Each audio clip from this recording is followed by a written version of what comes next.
এদেশ বাংলাদেশ, এই জেলা আবার কুমিল্লা নোয়াখালীর অন্তর্ভুক্ত জেলা, যেখানে সঠিক দিন ধর্ম পাওয়া অতীব জটিল।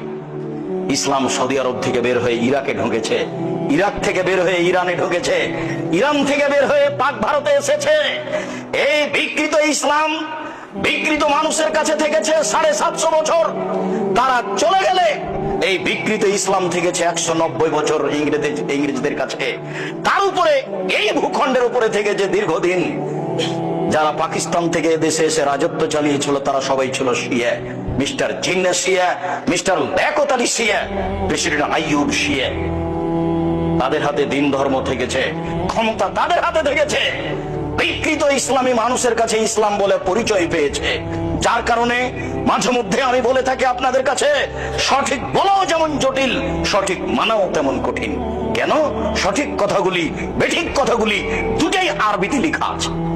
আরবি বুঝে জাতির সামনে বলাও জটিল। কেননা যখন আপনি সঠিক বুঝেছেন তখন জাতি তো ধর্ম মনে করছে আর একটা।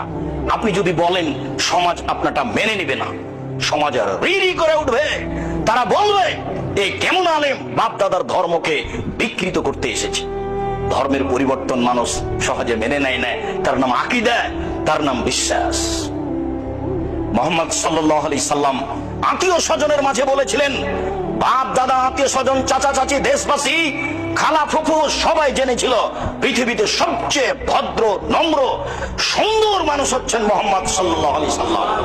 তার আত্মীয় স্বজন জানতো পৃথিবীর মাটিতে মুহাম্মদ সাল্লাল্লাহু আলাইহি সাল্লামের মতো ভদ্র মানুষ কেউ জন্ম নেয়নি। আনাস রাদিয়াল্লাহু তাআলা আনহু বলেন, আল্লাহর নবীর বাড়িতে আমি 10 বছর কাজের লোক হিসেবে ছিলাম। 10 বছরের মধ্যে তিনি বলেননি লেমা কুতা লেমা ফাওতা, এটা করলে কেন, এটা বললে কেন। এত বড় ভদ্র মানুষ আমি জীবনে কোনোদিন দেখিনি। এই ভদ্র মানুষ সবার প্রিয় মানুষ, প্রিয় আত্মীয় স্বজনের কাছে বলেছিলেন আল্লাহ একজন, সপ্তম আকাশের উপরে আছে। জাতির জনগণের আত্মীয় স্বজনের আল্লাহ ছিল 360 জন। আল্লাহ যদি ছেড়ে দিতে বলেন তাহলে মানুষ মেনে নেয় কি করে? তাই তো মানুষ বলেছিল এ কি যেমন তেমন আশ্চর্য, এ কি যেমন তেমন পথ, আল্লাহুস সামাদ।